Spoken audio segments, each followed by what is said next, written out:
Welcome to How Now, the podcast where we talk about how to live in the now. And here's your host, Kim Martin Raymond.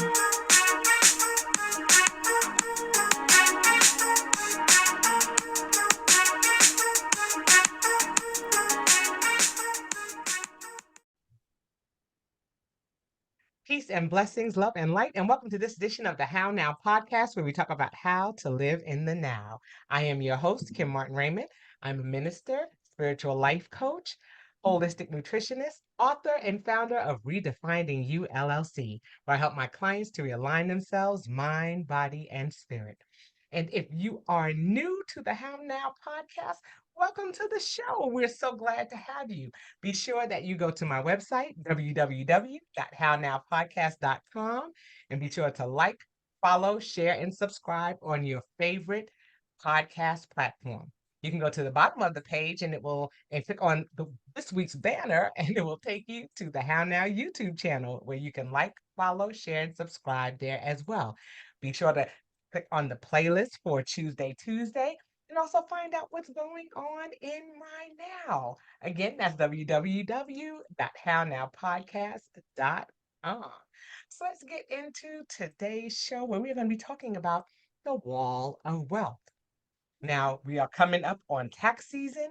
We know that people will be hopefully filing and getting a nice return. And we want to make sure that people are building strong foundations for what to do with that money and not to just splurge it, but to be strategic and intentional about how they are spending the money that they are obtaining and how they're building personal wealth.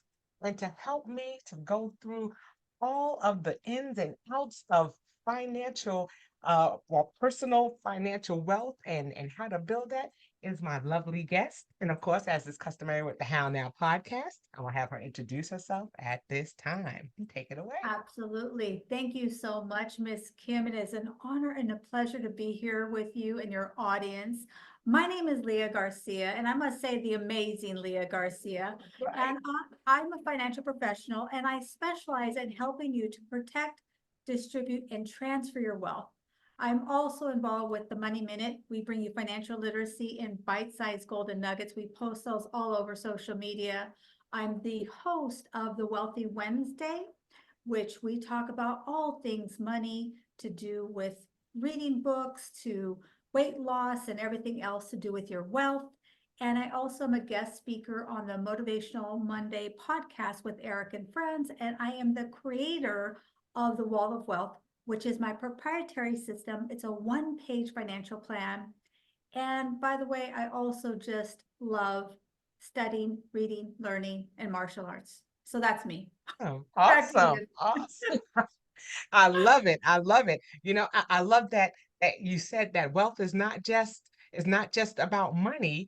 It's Right. also wealth of body, of mind, of spirit. And that's huge for me. My mantra this year is talking about building toolboxes and the importance of having Yeah. toolboxes for your mental, spiritual, and physical health. And so we talk about wellness Great. journey. And so, what we're going to unpack today is going to be something that you can put into your mental toolbox, those things that we Love can reach that. back for, those lovely nuggets that are going to help us to get to where we need to be, especially like I said, in our finances, as tax season is right around the corner. So let's talk first about how you got into the realm of finances. I have always loved insurance. When I got pregnant with my first son, my ex-husband's family, they required us to sit down with their life insurance agent. It was just a requirement.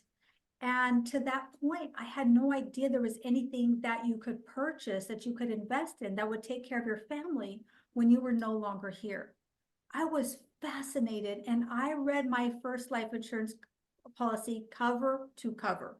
Now, I'm not saying I understood it, but Right. I just thought this is incredible. Why didn't I ever know this?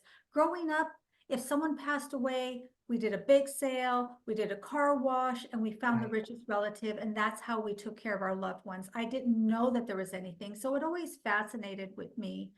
And when my kids were little, a lot of my friends went back to school to get degrees, to be teachers. I love teaching, but I didn't want to be a teacher. And one of my friends got involved with insurance and he said, you know what, let's do this together. And so I just love the idea of the learning, being around adults and growing up people and needing to dress up and learning and studying. And I just fell in love with it. I fell in love with what we could do, could really transform lives. And a Right. lot of families really didn't understand how to use life insurance. And since then, I've really upgraded my platform. So that's where I Wow. started. Wow. And then I'm sure that, of course, when the pandemic hit, I'm sure that a whole lot of people were just like, "Where do we go?" I'm sure it was even more magnified during that time. I remember having a guest, and he's been a return guest on my show. His name is Keith Miles, and he spoke about estate planning and the importance of being prepared because there were a lot of Yeah. people that when the pandemic hit, it was like, what do we do? We've lost loved ones, and a lot of people were left in the dark and really started looking to financial specialists and people who were dealing with insurance to help them. So what did that look like when the pandemic hit? Yeah, absolutely. It totally transformed our business and our industry. Before, I called it BC. Before, Mhm. well, That's like before COVID. yeah.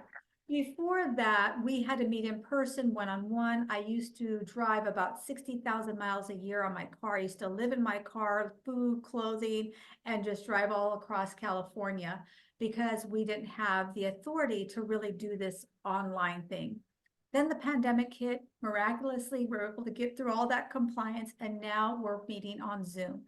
If I'd asked families, before the pandemic to talk to me about all your finances, give me your social security number, all your accounts, they would have said no way. But Right. during the pandemic, they said they understood. They're using Zoom and such like that to see their children and their loved ones. So it really transformed our business and our industry. And that for me really was a game changer because at the same time, the pandemic, remember, Kobe Bryant also passed away. So Right. it created a lot of awareness about life insurance, about estate planning, the importance of having a living trust. And none of us are immortal Right. and things are going to happen. We never know what place we are in the line. We just don't know. Right. Accident and illness, no age. Right. So I think because Kobe was one of the few that really had taken the steps, he did have life insurance, he did have a proper estate plan and a pour over will. That's why his estate transferred seamlessly the way that it Yeah. should, unlike Prince or Michael Jackson or even Aretha Franklin, and the list goes on and on of people who didn't have those proper documents. Right. So for me, it's just been transformational. And now my clients are all over the US, Puerto Rico, and Canada. And I Nice. work right here, right in my little Nice. office. Right. And I mean, and you're right. It's critical because a lot of people really didn't, it really, they weren't thinking about it Right. until COVID came and they saw loved ones lost and it was just like, wait, I may need to get my act together. And just like you said, even if they didn't, look at celebrities and that's Right. been since the beginning of time. People have passed and then we find that they have children and then they've got traditional families and all these other things to go through and it just becomes a mess. That person is gone, but for the person that has to be there, he has to be here for them. It's a challenge, and you want your wishes to be met and you want to be able to have a say in what happens to your estate when you're not here. And I think that some people are even at the point where they're like, well, I don't have anything, so I really don't need to look into that because right now I don't have anything. I just have an apartment and I'm renting my car, or I'm paid off this car. I don't know that I have anything. So when we talk about finances, where should people start, especially if they think they don't have anything? Yeah, that's such a great question. So obviously they're going to start with the wall of wealth.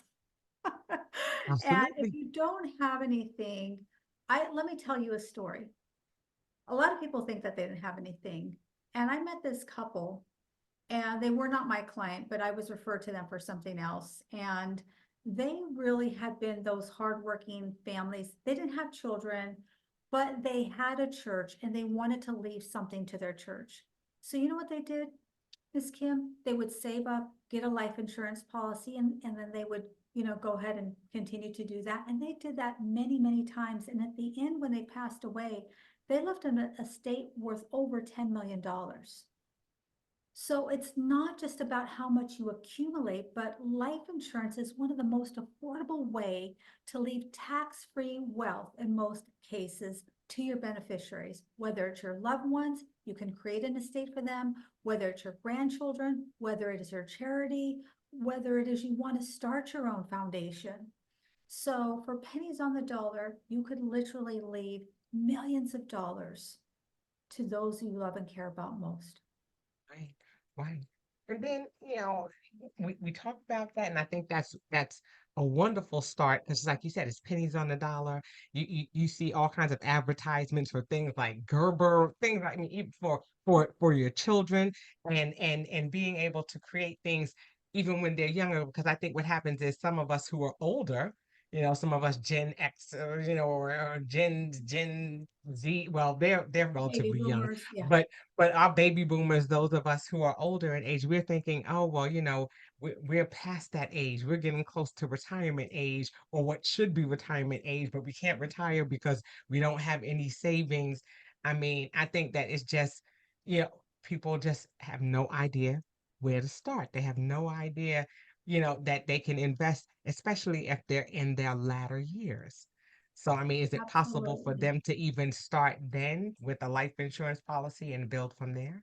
Yeah, that's a great question. And a lot of my clients are really 55 to 65. That's really where a lot of my clients are. And often they say, you need to talk to my kids. I wish they did this 20, 30 years ago. Right, But a lot of times life insurance doesn't maybe have to come directly out of your pocket. Maybe we're going to restructure something. Maybe you have a pension that we can restructure or some other retirements.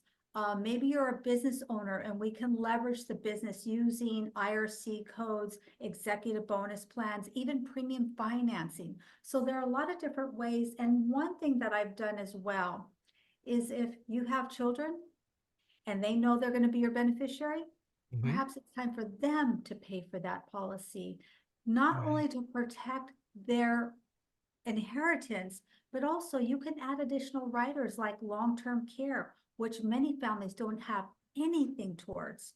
So there's different strategies, even if you don't have the dollars right now.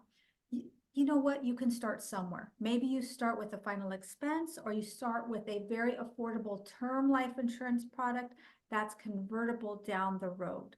So right. hopefully that gives people some hope. Yeah, and I think that it's important, of course, that they seek out an advisor, somebody who they trust, Yeah, and knows that has their best interests, and to begin the process of researching to make sure that they have somebody who will introduce them to the products, because like I said, you don't know what questions to ask if you don't know. And so right. that's why, I love platforms like this because it scratches the surface. It raises awareness and piques curiosity for people to dig a little deeper and figure out, okay, I don't know a lot about this, but I need to start digging.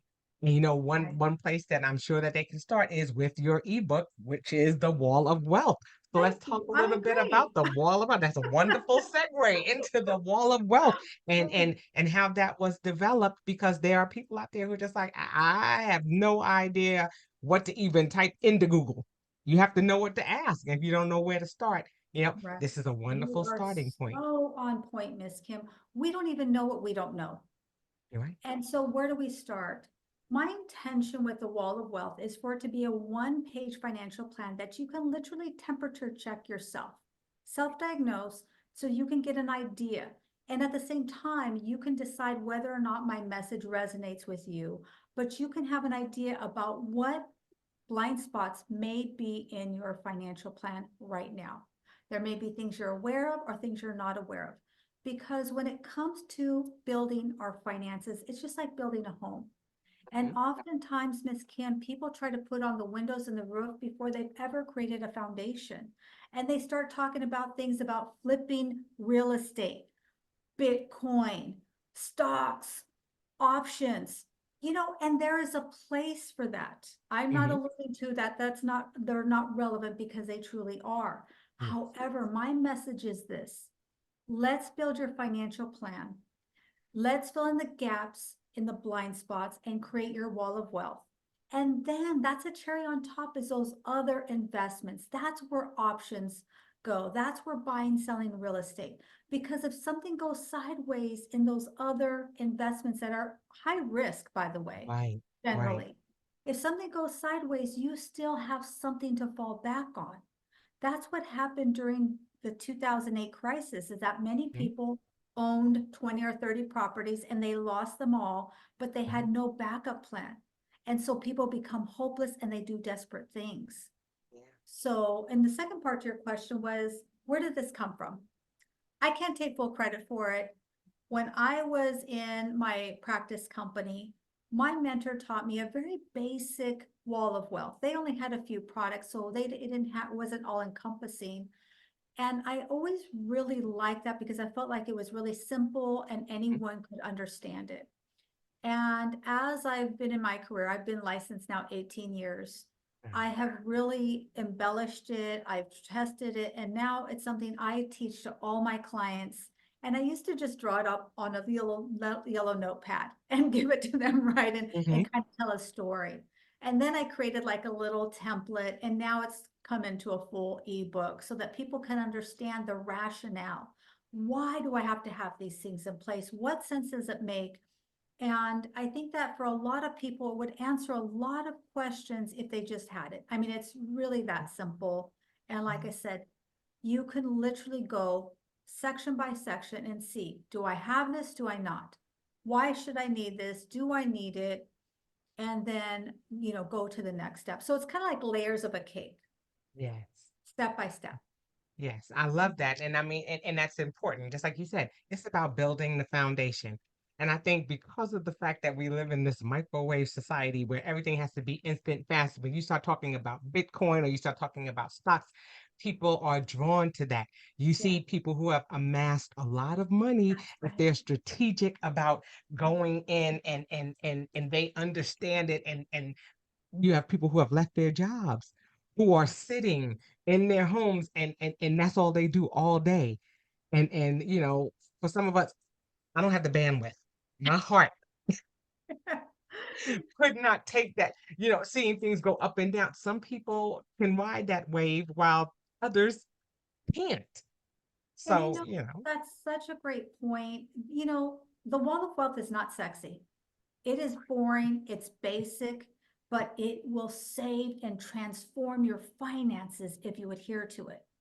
All these other things, you're right. If you have the bandwidth for it and you've got the risk tolerance and you have the additional resources and you understand and you're okay with that, go okay.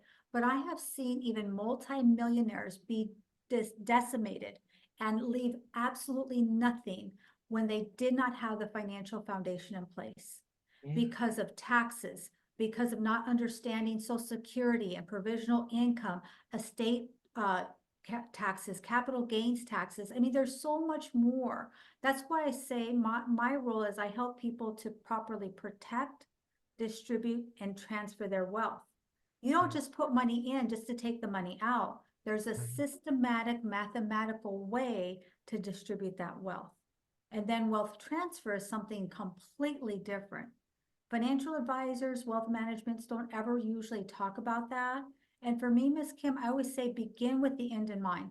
I mm, always like to start a financial plan with their living trust. Not that I'm an attorney, mhm, but as a financial professional, I help them to get prepared and organized. I partner with LSP and Direct, and that's a huge estate planning law firm. And then okay, when they meet with the attorney, they're ready.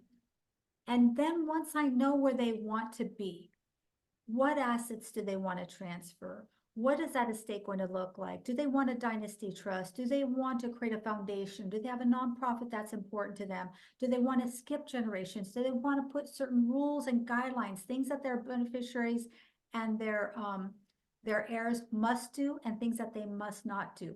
When I understand that big picture, then we can reverse engineer their financial plan. Does that make sense? That makes sense. I like that. That reverse engineering part is critical because yeah, you kind of have to have a destination in mind. You just can't be out there aimlessly wandering in the wilderness and think you're going to wind up somewhere. Where are you trying to wind up?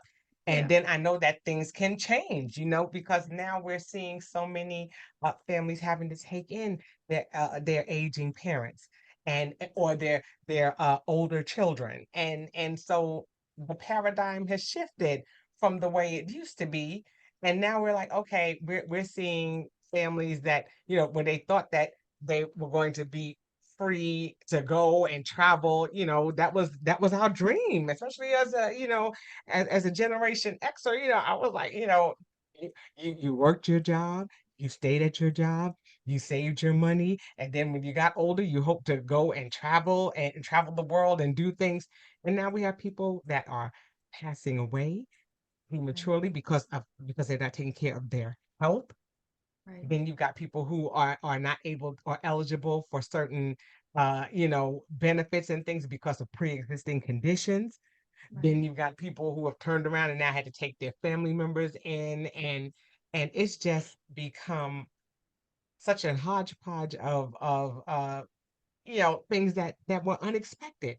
And then toss the pandemic in there, why don't you? And then it's just like, it's like a bomb drops on them. And it's like, I have no idea where to go. I have no idea how to do this. And so the education portion that you're talking about is so Critical. critical Yeah, it, because again, we don't know what we don't know. And so we don't know where to start. It's like, okay, I was doing okay. I was saving money. Now I have to take care of my aging parent.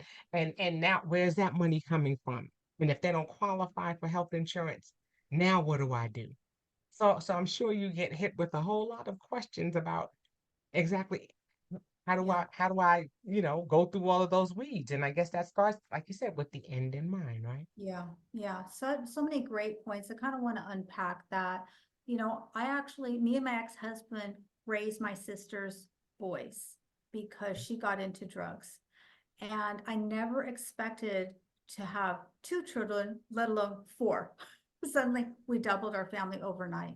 And so that takes on its own challenges. You're right. You have to redo things like your wills, update your life insurance, and really account for that because we've got these boomerang children. A lot of people are raising their grandchildren or even, more of community children, siblings and such. Right. And then also aging parents. When we talk about long-term care and long-term care insurance, people think of it as nursing home insurance. It's really Mm, stay out of a nursing home insurance. If you don't have something in place, I've literally watched families destroy an entire legacy. If I can tell you a quick story.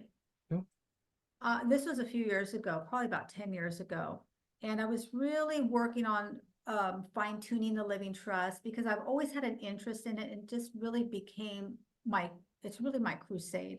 And I sat down with this family. They met with me as a favor to a friend. And they said, you know what, Leah? They're a beautiful couple. I met mhm, them in a Starbucks. They said, they're hand in hand. She said, you know what? We're empty nesters. My husband's going to retire in just a couple of weeks. We've got all this stuff in place. We've got a financial advisor. We're good. We've got millions of dollars. No big deal. We'll sit through this cursory, but we got to go out to dinner, movie, and get some ice cream afterwards. right, So I went through it kind of cursory. I probably didn't give my full energy to it. right. And that's something I reflect on. And so then they went along their zippity doo dah way, hand in Mhm. hand, beautiful couple. She was in a summer dress. He had a beautiful trim beard. I mean, just really lovely. Yeah, And that was that, or so I thought. A few months later, remember, they were referred to me as a favor to a friend. right. I saw the friend, we'll call her Cindy, Cindy on Facebook saying, it's my turn to take care of Sally, so I can't be at the party tonight. And Mm, what happened? I'm like, Cindy, right. what's going on with Sally? And she said, oh my gosh, Leah, a few months after they met with you, Sally went and had her annual checkup and she was diagnosed with Lou Gehrig's disease. Mm, And within just months, She was completely a different person. She couldn't even breathe on her own. She was wheelchair bound with all the apparatuses. Bob not only did not retire, he liquidated his entire estate caring for her. And he was at the point where he was soliciting friends and family to care for her while he was away at work. She Wow. passed away maybe a couple of years later. He Mm. lost all his retirement. He ended up selling his house and pretty much, I mean, I'm sure emotionally destroyed the love of his Yeah, life, I'm yeah, sure, yeah. but completely financially devastated. And here's the thing, Miss Kim, if they had had the proper long-term care policies and some protection in place, I'm not saying it would have changed her health, but Right, it would have given Bob some options and right. the opportunity to be there with his beautiful wife while she was going through this dramatic transition Yeah, that was completely unexpected. And that's right. why when people say, Leah, why are you so passionate? Why are you always talking everywhere? Why are you on all these podcasts? It's because I've seen this happen over and over again. And I know that people need to understand that there are options, no matter where you are, at what stage in your life, whether you're just starting out, whether you're in the middle of building your business and building your wealth, or you're more towards the sunset. There are strategies and options. Now, they may look differently if you've done it earlier. Right, However, my mentor taught me, listen, there's always a way. right, right. There's always a how. That's why we say how now, because there's a There you way. go. There's hope. There is That's hope. right. It's not anything that's finite. Like you said, it starts with it starts with the smallest step. And Right. so I think about people, like I said, tax season is right around the corner. People are going to be, taking their, going to be receiving their returns. You know, some people, older people, baby boomers, are still putting their money under mattresses. So you're like, ah, some people are putting them in banks. People are afraid of what to do, and then we hear all of these grumblings about the US dollar and what's going to happen to it. And is it going to be phased out? And then you hear about people talking about Bitcoin. It's all of these things. You know, people have to know. I Here it is. I filed my taxes. I've got a tax return coming. What do I do with it? Yeah. And it really depends. I always say, we got to start with the end in mind. And if I can just go quickly over the wall of wealth, I don't want it to remain like Mhm. this Yeah. elusive secret. Okay, it's not a secret, it's a free Well, ebook, but yeah. it's just layers. So the first foundation is going to be your health insurance, your life insurance, disability. That's the first layer. From Yes. there, we look at emergency fund. You should have 3 to 6 months put away for an emergency. So maybe that tax refund would go to shore up some of those gaps in there. And then that's when we talk about retirement, 401ks, IRAs, and we talk about your debt. Now, this pillar, these two are exactly the same size because it goes like a pyramid. Yes. Because oftentimes people ask me, Leah, do I save and invest for retirement or do I pay down my debt? And my answer is both. We have to be able to Mm, walk and chew gum at the same time. We've got to yes. pay down that debt because a true retirement is being debt free. In my humble opinion, I don't believe in leveraging all of your debt. Your primary residence should be paid off in cash to have a true retirement. No car notes, student loans, credit cards, that's a true retirement. From there, then we talk about college. Maybe you have little ones or maybe you have grandchildren that you want to provide for. Because oftentimes, well-meaning families, I know in my culture, this is rampant.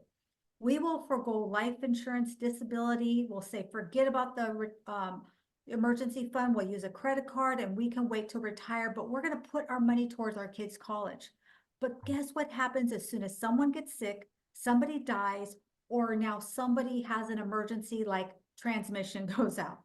Right. That college fund will be liquidated, and I've seen it time and time and time again. Thousands of dollars in fees and taxes and penalties. Then from there, we talk about what's your long-term goals. Do you plan to buy another home? Do you need a car, a boat? Are you going to travel? What are those things that you want to do long-term? And then pensions. If you don't have a pension through your employer, we need to look at creating your own personal private pension, which by the way, you can do. And then we talk about what is tax-free, because retirement plans are generally tax deferred, and oftentimes people think that means tax exempt. It doesn't. It means you're going to pay the taxes down the road. So we Right. need to look at what do you own that is tax-free. And then we talk about long-term care and long-term care insurance. And then that cherry on top, once we have the foundation, then we can talk about buying and selling real estate and Bitcoin and all those other sexier things, right? Right. And Right. what protects it all, Miss Kim, is a living trust. Mm. This is truly the wrapper around everything that you work so hard to accumulate. Because without a proper estate plan, because it truly is estate planning, a simple trust by itself doesn't include all the documents. So you want all the documents together. You want the true estate plan. A true estate plan is not only going to protect and hopefully eliminate the need for probate, but also it is going to have those bumper rails on how you're going to distribute that wealth, when you distribute that wealth, the things they must do and mustn't do. So that's the wall of wealth where everybody starts, whether you have $50 a month to invest or $50 million a month. Right. Everybody starts there. And I have never had one family ever not have something that they needed, no matter how much money they have. Then the next layer, which will be my next book, and I'll come back, which will be the wall of wealth for business owners, Absolutely. because Absolutely. that one gets a little sexier. That one gets a little Yes. more fun. That makes sense. That makes sense. I mean, the thing is, people will say, yeah, I don't have the money. I don't have anything. But it's that same person that goes and buys that cup of coffee every day. It's that same person that goes and buys that croissant every morning, and so you can always find it somewhere. Because if people are not walking around here, with, skips on and, you know, secondhand clothes, there are people out here spending money on hair, nails, lashes, clothes, sneakers, all kinds of things. And they're saying that they don't have any money. And so I'm even thinking, even the most basic of things, write down what you spend. Right. Is that something that is wise to do? Because that's something that I've done. I've said, oh, I can't invest in that. And then I've sat down for a week and reviewed my finances. And then when I looked, I was like, oh my gosh, I spent this much money in food or in drinks every day. And then I was like, no, I do have it. It's just that when you're spending those pennies every day, it doesn't seem like a lot. But when you're investing it, it turns into a lot. That's So, right. so, Yeah. you know, That's so, think, so good. I did this little episode on our Money Minute called The Power of the Penny. If you take a penny and you double it every single day for a year, you will have, check this out, sixty-eight ooh, million $719,476.74. You will never look at a penny the same way again. So here's the deal. You are so, so right. It is those little pennies that add up, because I don't believe in a budget, because a budget is punitive, right? We're not going to mm, do, we're adults. We don't want to be right, punished. That's right, why I like to start with the end in mind. If they know the end in mind is to leave that legacy, if they know that end in mind is to retire in the Bahamas with some little fruity, cute drink with a little umbrella, then that gives them what? That gives them the encouragement, like, right, you know what? I can go without that Starbucks if it means I can do this.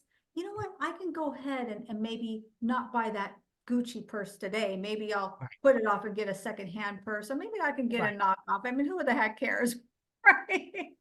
So exactly. it really is a paradigm shift. When we find the end, then it isn't punitive. Then it becomes exciting.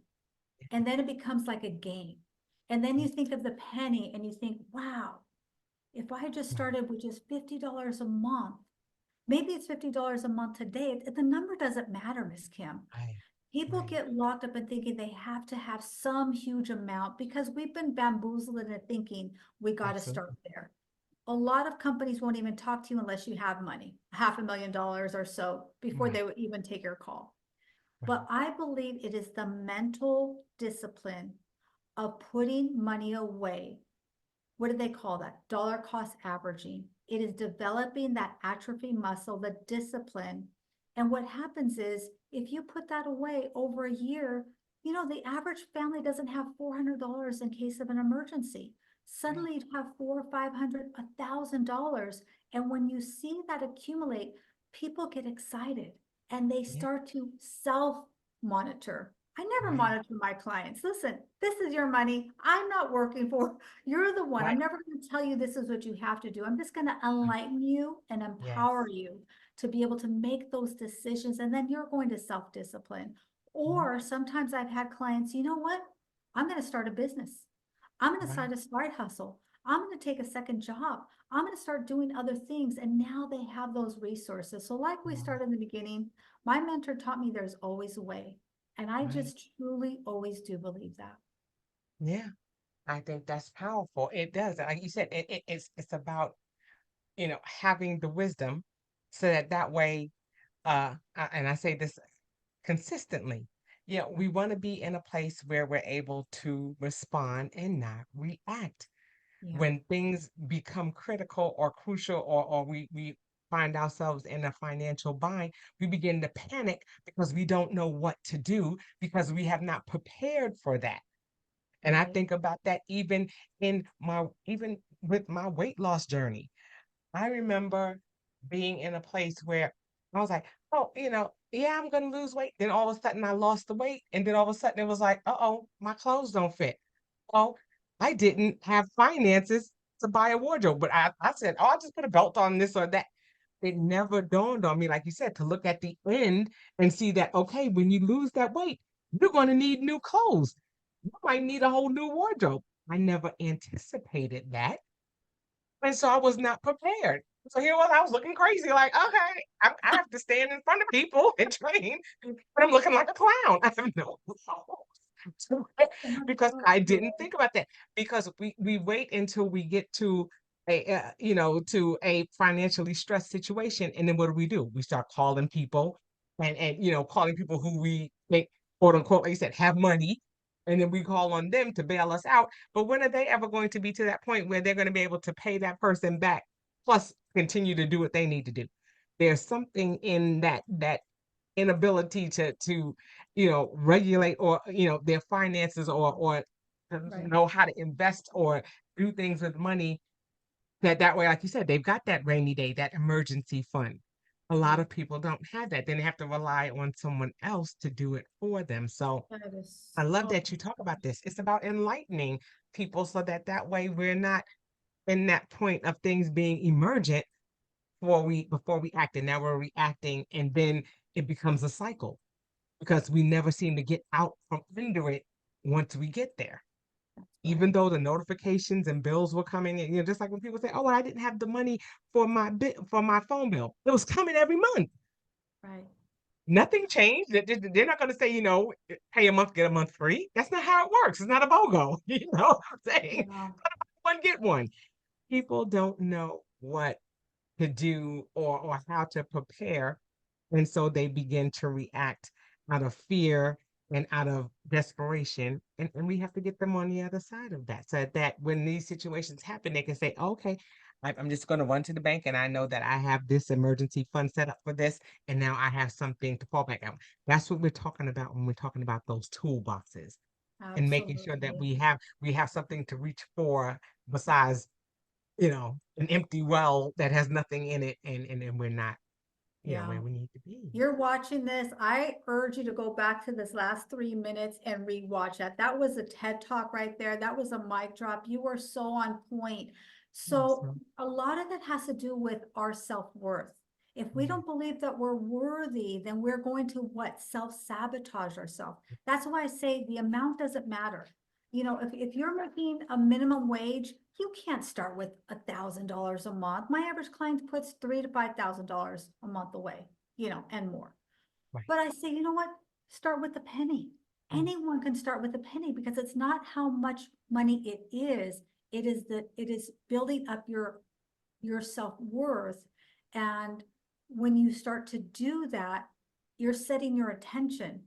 And you know, God, the universe, whatever you believe, I'm a Christian, so I believe in God, Yes. but Amen. he sees that you are being you're being vigilant and you're being respectful of what he's given you. Being a You're steward, honoring yes. it and you're putting it away.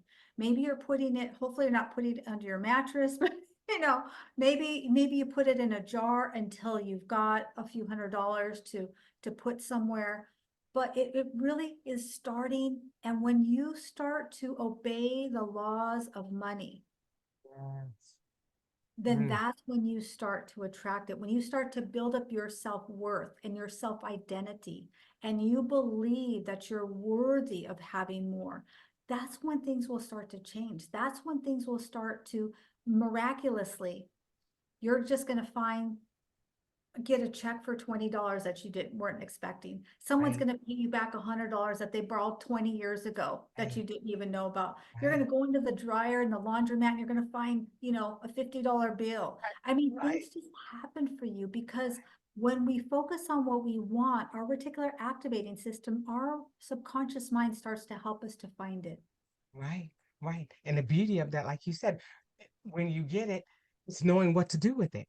Yeah, Yeah. people out there, they play the lotto every day and they play those things. I have to, what they run numbers or whatever they do. I don't even know how that works. I mean, Because I'm just not, I'm that kind of, not that kind of person who goes into goes to Vegas and pulls the lever. I'm the one who just yeah, sits in the corner and just claps for the people that get the money.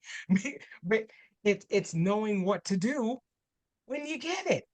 yeah, That's why you see people who have, won millions and then a couple of years later, they're flat broke again because they didn't know what to do with it. And again, that's a part of the responding. Okay, wow, I found this $50 bill. What am I going to do with it? Am I going to run to the store and go and blow it at Walmart or Target or somewhere else? Or am I going to invest that money so that it can grow for me? And those become the questions. That's the mindset that we have to get into, yeah, just being able to say, okay, I've got this now. What am I going to do with this? yeah. You know, besides blow it. And most people did. They just go, hey, I found this $50 bill. Let me jump in. Dinner's on me tonight. Then you're right back to zero again. Yeah. You know, It comes we've got to from, make a plan. again, I just go back to your identity and your self-worth. When you start to pay yourself first, that's when you're sending the message that you are worthy. I had a client years ago. I met them. They were completely financially independent. I can't take any credit for that.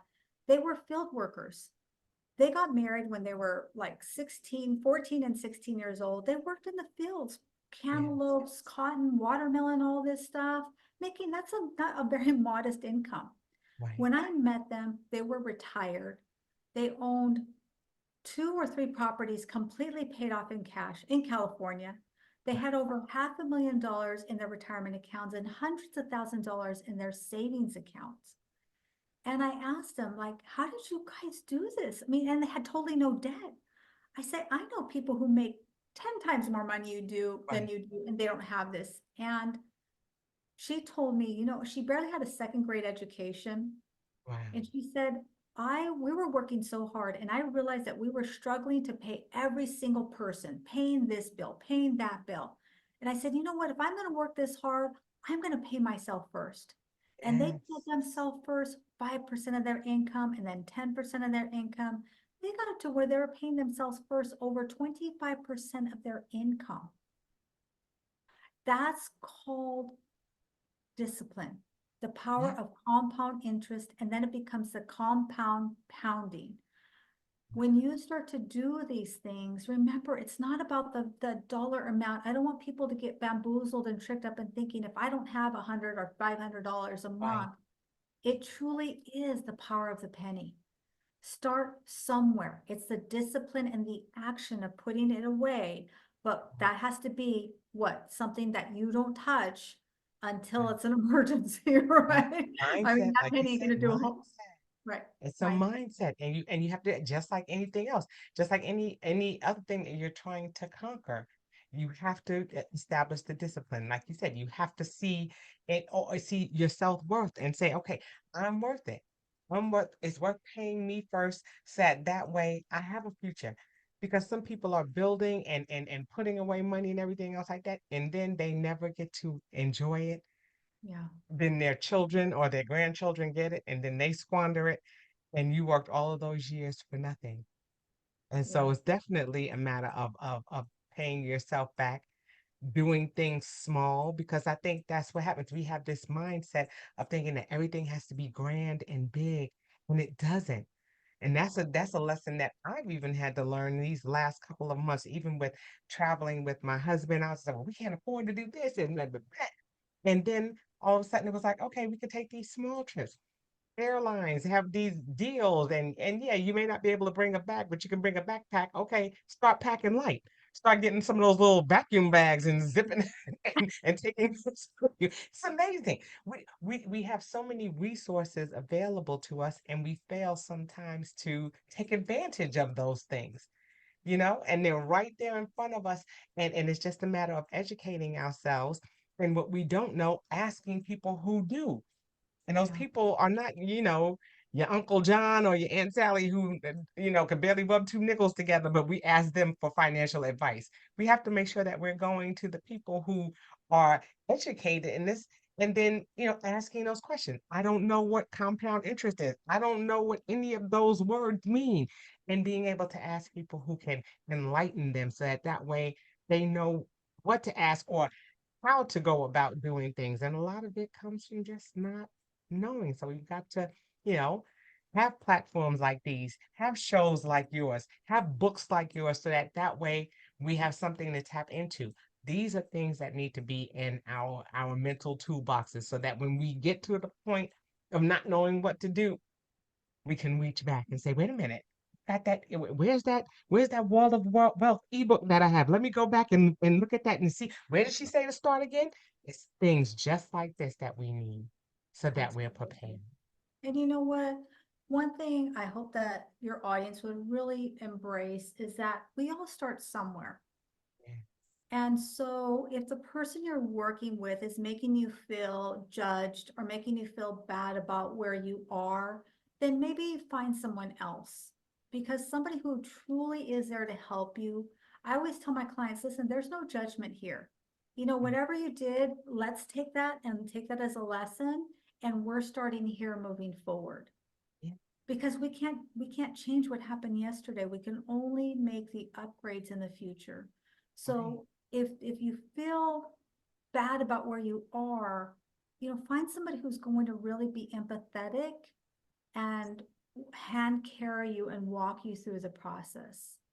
It's Absolutely. not, don't worry about the designation because we come in all different walks of life, right? There's all kinds of different letters and things like that Right. behind our names that we could have, but truly it's really somebody that you feel is going to have your best interest at heart, and they're truly going to take the time to help you to understand what you're doing, Right. because it doesn't matter if it has a greatest return. If you don't can't explain it easily, then it's not the right thing for you. And then also somebody who just is not going to make you feel bad about the mistakes, quote unquote mistakes that you've Right. made in the past That's financially. right. And we can't grow from that. We That's can't progress if we're still beating ourselves up about some financial error that happened, 5, 10, 20 years ago. that's it. We just got to get on the path to healing. And Yeah. and like you said, that starts with being able to ask for help. And that's in any aspect of our lives that we're going through. How can I ask for help for the things that I don't know? How can I educate myself so I know how to ask? Again, so that I can respond and not react when situations get a little sticky. So, I mean, I appreciate all this information that you have shared so far with us, because, we, like you said, we have to start somewhere. We can Right. look over that horizon, but until we start walking towards that horizon, we are never going to know what's on the other side.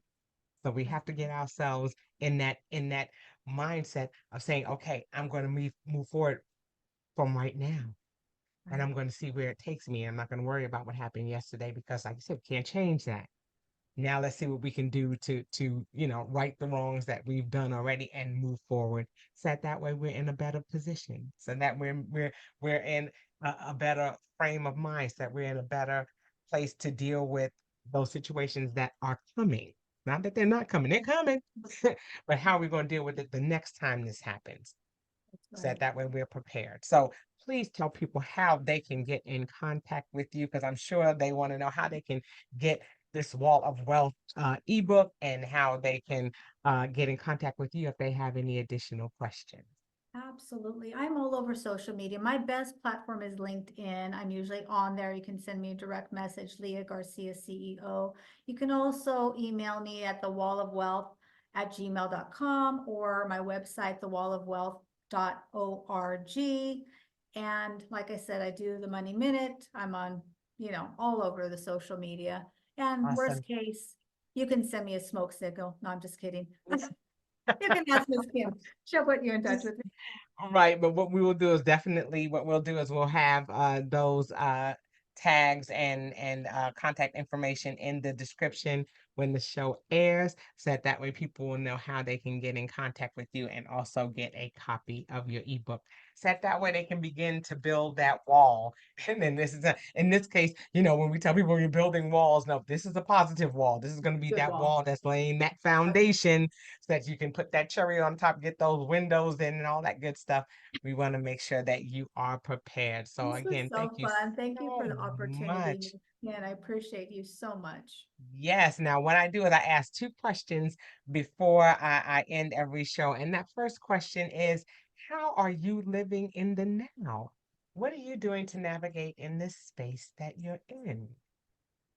I love the beach. My office is about a 10-minute walk to the beach, and I literally have to schedule it in or I won't go.